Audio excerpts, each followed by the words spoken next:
미국에서 어떤 교수가 학생들 40명에게 설문조사를 했어요. 크리스마스 단어를 주고 떠오르는 것을 적어라 라고 했는데 학생들이 적기 시작했는데 보니까 화면을 넘겨주시면 거기에 뭐 크리스마스 트리 제일 많이 나온 게 크리스마스 트리, 그 다음에 산타클로스, 그 다음에 캐롤, 성탄 카드 뭐 이런 것들을 다 적었습니다. 우리 친구들은 크리스마스 하면 떠오르는 게 뭐예요? 예. 하연이?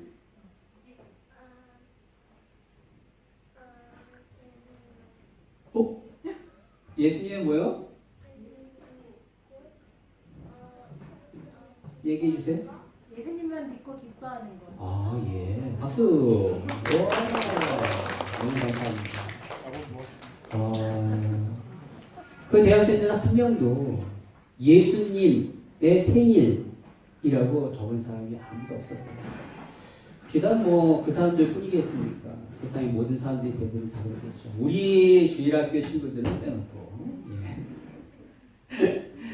예, 오늘날 성탄절은요, 너무너무 이제 상업주의와 감성주의와 쾌락주의에 물들어가지고 성탄절의 본 의미, 왜 성탄절이 생겼는가에 대해서 전혀 예수님과는 전혀 상관없이 자신의 육신적인 만족을 위해서 이렇게 지내는 것을 보게 됩니다. 교회가 아닌 다른 어떠한 것도 예수님에 대하여 이날 얘기하는 데가 거의 없습니다. 이처럼 이날은 완전 변질되어 버렸어요. 통계에 의하면 전 세계에 가장 1년 중에 교통사고가 많이 나는 때가 바로 크리스마스 때입니다. 또 가장 많은 절도와 강도 범죄가 많은 때가 바로 크리스마스 때고요. 심지어 우리 친구가 있지만은 1년 중에 사생아가 많이 생기는 때가 바로 이 크리스마스 때라고 합니다. 참으로 통탄할 일이죠. 왜 이렇게 되었을까요?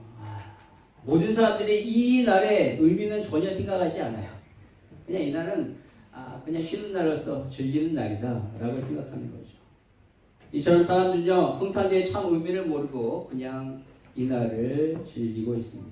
여러분, 그렇다면 성탄의 참 의미는 뭘까요? 우리 친구가 얘기했듯이 바로 우리를 구원하시기 위하여 예수님이 어린 아기로 이 땅에 갓난아기로 오셨다. 그분의 예수님의 생일이에요. 바로 그날을 우리가 축하하는 것이죠. 여러분 생일 파티를 해요. 딱 그날에 누구의 생일이에요. 그래서 다 모였어요. 축하하려고 다 그날 특별한 날이니까 그 친구 생일이니까. 그런데 모였는데 정작 그 친구의 생일 축하하지 않고 자기네끼리만 놀아. 여러분 얼마나 그게 웃긴 생일 파티입니까? 마치 지금 전 세계가 그렇게 하고 있다는 거예요. 예수님의 생일에도 불구하고 예수님을 축하하지 아니하고 그냥 우리끼리만 잘 먹고 잘 사는 그냥 즐기는 그런 날이 돼버린 것이죠. 정말로 성탄절의 참 의미는 바로 예수님이 우리를 구원하시게 이 땅에 오신 예수님의 생일이에요. 그래서 예수님의 생일을 축하해야 되는 거죠. 그렇다면 예수님의 생일을 축하하기 위해서 가장 큰 축하는 뭘까요? 우리가 할 수 있는 그것은 바로 예배입니다. 예배야말로 하나님 예수님의 그 생일을 가장 축하하는 우리의 행위예요. 그래서 우리는 성탄절에 다른 곳에 가지 아니하고 다른 것을 하지 아니하고 교회에 모여서 예배 드리는 겁니다. 예. 성경에 보니까 성탄절 예배를 처음으로 드린 사람들이 있어요. 그러니까 누구냐면 들에서 양을 치던 목자들이었고요. 오늘 본문에 보니까 동방박사들입니다. 네, 넘겨주시면. 예, 두 부류의 사람들이 예수님을 이렇게 구유해 주신 예수님 앞에 경배했어요. 그런데 두 부류의 경배는 좀 달라요. 이쪽에 있는 목자들이 경배한 것은 목자들이 그냥 그 밤에 양을 치려고 하다가 천사가 나타나서 그 베들레헴에서 부주가 나셨다. 얼떨결에 베들레헴에 가서 이렇게 경배한 거예요. 그러나 동방박사들의 이 예배는요. 동방박사들은 별을 연구하다가 이상한 특이한 별을 보고 그것이 유대인의 왕으로 임하실 그 별이구나 라는 것을 알고 그 먼 거리를 예루살렘까지 찾아와 그 예수님께 예배를 드렸다는 것이죠. 그렇기 때문에 여러분 성탄절에 있어서 가장 진정한 이상적인 예배는 둘 중에 어떤 걸까요? 바로 동방박사가 드린 그 예배일 거예요. 왜냐하면 준비된 예배니까요. 저와 여러분이 그러한 예배 드리기를 원합니다. 여러분 이 동방박사는요 지금 보면 예루살렘을 기준해서 동쪽에 있는 것에 거기서 있던 천문학자들이에요. 보통 보면은 바벨론 혹은 페르시아에 사는 천문학자라고 하는데 이 사람들은 별을 연구하는 사람인데 자기네 땅에 사는 유대인들이 전승이나 성경에 보면은 유대를 다스릴 왕이 오실 것이다. 인류를 구원한 메시아가 오실 것이다. 라는 얘기를 이 사람들이 듣고 있다가 별을 연구하다 너무나도 특이한 별이 나와서 저 별이 바로 유대인의 왕을 상징하는 별일 것이다. 라는 확신을 가고 그렇게 온 거예요. 그리고 예배를 드렸습니다. 우리는요 오늘 이 동방박사가 드린 예배를 통하여 성탄절 예배는 어떻게 드려야 되고 또 우리가 앞으로 드려야 될 예배는 어떤 예배를 드려야 됩니까? 어떻게 예배를 드려야 되는가에 대하여 우리는 알 수 있습니다. 여러분 그렇다면 동방박사가 어떻게 예배 드렸을까요? 첫 번째는 이렇습니다. 우리가 알아야 될 첫 번째는 바로 같이 한번 읽어볼까요? 시작. 바른 영적 지식에 근거한 예배. 쉽게 말하면 우리 친구 동방박사가 예수님 앞에 예배를 드릴 때 어떻게 예배 드리냐면 첫 번째 뭘 알고 있었냐면 예수님이 누구신지를 분명히 알고 있었어요. 우리 친구 한번 따라해서 볼까? 예수님이 누구신지 알았다. 예수님이 누구신지 알았다. 예, 동방박사는 알았어요. 여러분 오늘 2절에 보니까 이렇게 나옵니다. 한번 볼까요? 유대인의 왕으로 나신 이가 어디 계시냐? 우리가 동방에서 그의 별을 보고 그에게 경배하러 왔다. 예루살렘으로 왔어요. 근데 뭐하러 왔어요? 유대인의 왕이 나시는데 그 유대인의 왕께 경배하기 위해 왔다는 거죠. 그러니까 유대인의 왕을 경배하기 위해 왔다는 거예요. 당시 지금 이 상황은 어떠냐면 가이사라라는 그 로마의 왕이 유대인들에게 호적을 명하여서 사람들이 다 호적하러 고향으로 가겠는데 특히 베들레헴에 호적하러 간 유대인들 중에 마국간 구유에 누이신 예수님을 보고 유대인의 왕이라고 알아본 사람은 한 명도 없습니다. 오직 누구만? 저 동방에 살았던, 동방에 있었던 그 이방인 동방 박사들만 알고 있다라는 거예요. 여러분 그들은요 예수님이 누군지 분명히 알고 있는 거예요. 예수님이 유대의 왕이구나. 여러분 이것이 예배의 시작이에요. 우리가 하나님 앞에 예배를 드려요 지금. 근데 가장 중요한 것은 예배에 있어서 우리가 예배드리는 그 대상이 누구인지를 분명히 알아야 된다는 거예요. 우리는 하나님 앞에 예배합니다. 그런데 하나님을 제대로 알지도 못하고 그냥 예배드린다면 그건 온전한 예배가 아니라 예배의 가장 중요한 시작은 내가 예배하는 그 대상을 아는 거예요. 영적인 바른 지식이 있어야 돼요. 그것을 모르고 그냥 무작정 예배드린다. 그거는 미신이요 우상숭배와 같은 거예요.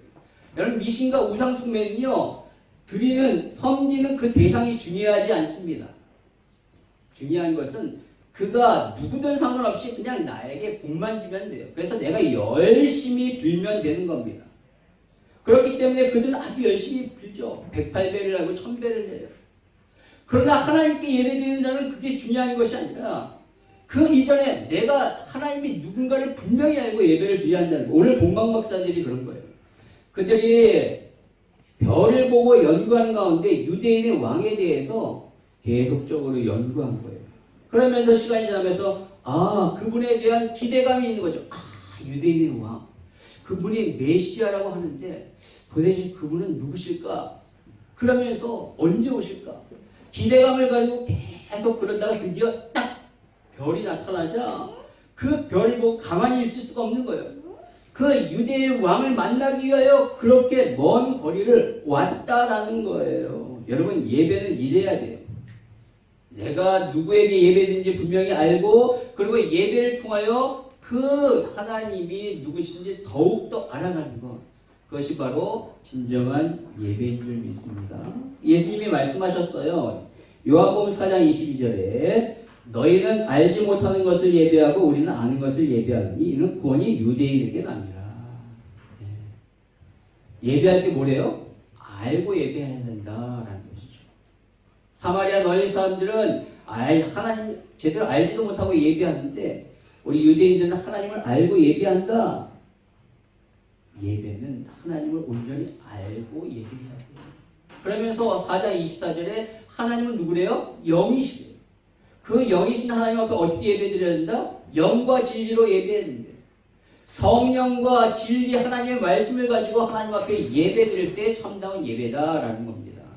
따라서 저와 여러분이 오늘 동방박사들이 예수님이 누구인지 분명히 알고 예배드렸듯이 저와 여러분도 그렇게 예수님이 누구신지 하나님이 누구신지 분명히 알고 예배드리기를 원합니다.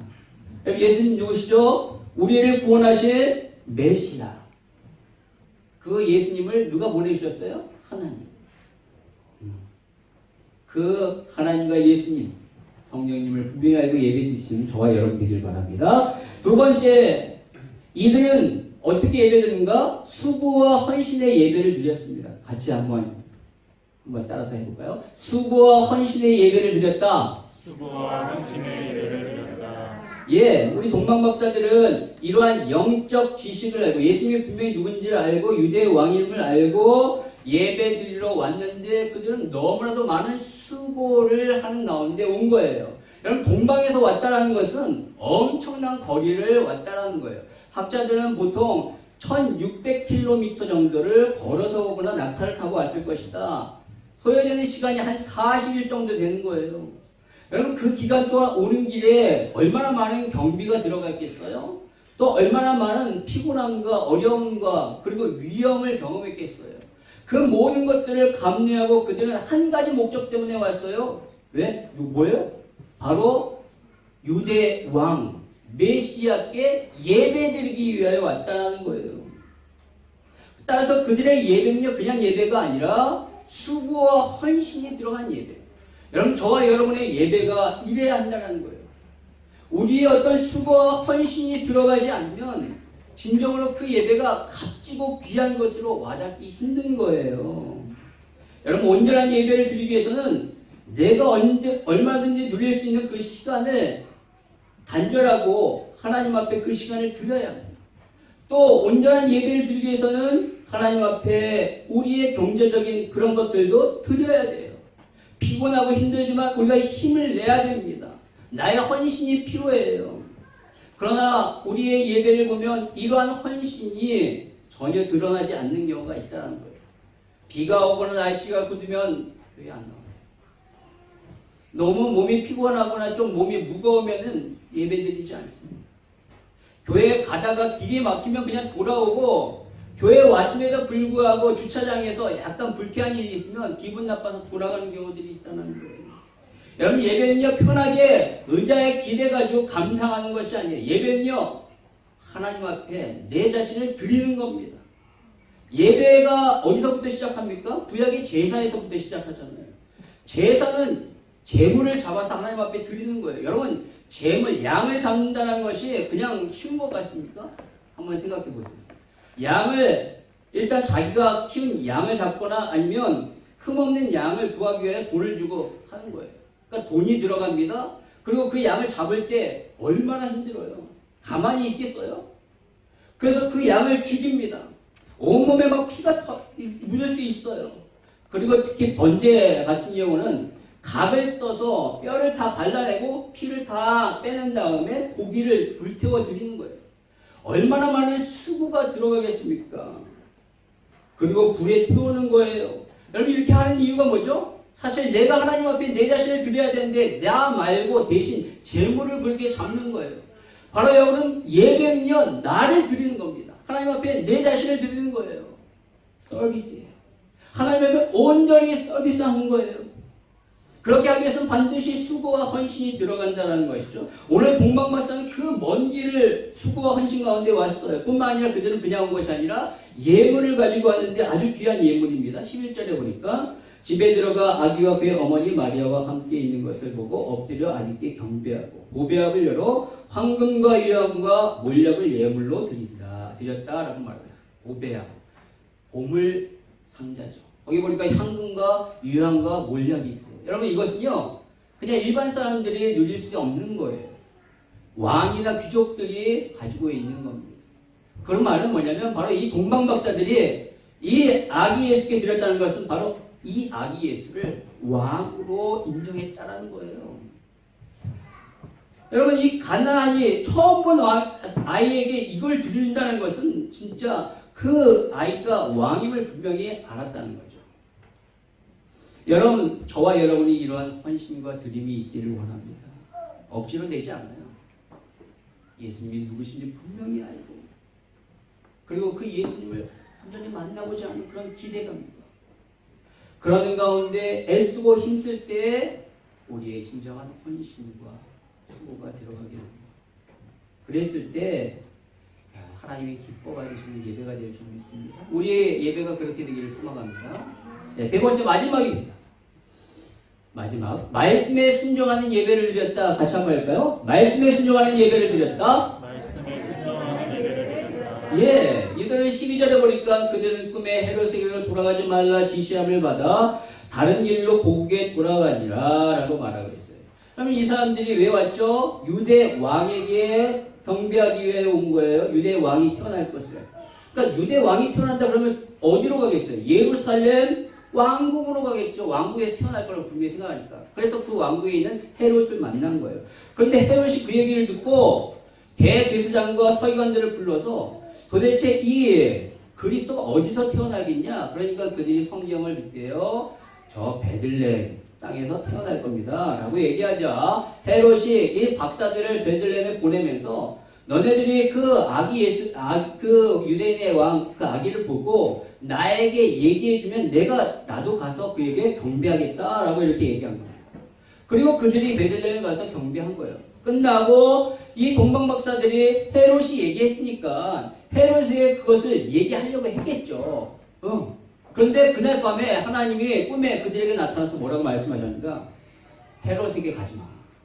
너는 다른 길로 고국을 가라. 이들은 의아해했을 거예요. 이해하지 못했을 것입니다. 왜냐하면 아니 왕이야 그것을 알고 와가지고 축복해주면 얼마나 좋을까 라고 생각할 수 있다는 거죠. 그러나 하나님이 이렇게 가지 말라고 말씀하셨기 때문에 그들은 하나님의 말씀대로 순종하여 그렇게 행한 거예요. 그렇게 행함으로 말미암아 어떤 결과가 일어나게 되는가? 바로 예수님이 무사하게 빠져나올 수 있게 됐어요.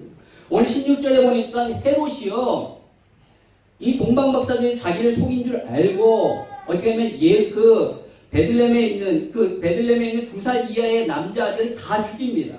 만약 박사들이 하나님의 말씀대로 순종하지 않고 가가지고 얘기했다면 예수님이 어떻게 했어요? 위험에 빠졌겠죠. 근데 말씀에 순종함으로 말미암아 요셉과 마리아가 무사히 예수님을 베들레헴에 빠져나와서 애국으로 가게 되었다는 거죠. 여러분, 결국 예배의 마지막은 말씀의 순종으로 이어져야 돼요. 우리가 아무리 하나님을 알고 그리고 하나님을 향한 수고와 헌신의 예배를 드린다 할지라도 하나님의 말씀에 순종하지 않는다면 그 예배는 온전한 예배가 아니에요. 그냥 나의 만족을 위한 종교적인 행위에 불과한 거예요.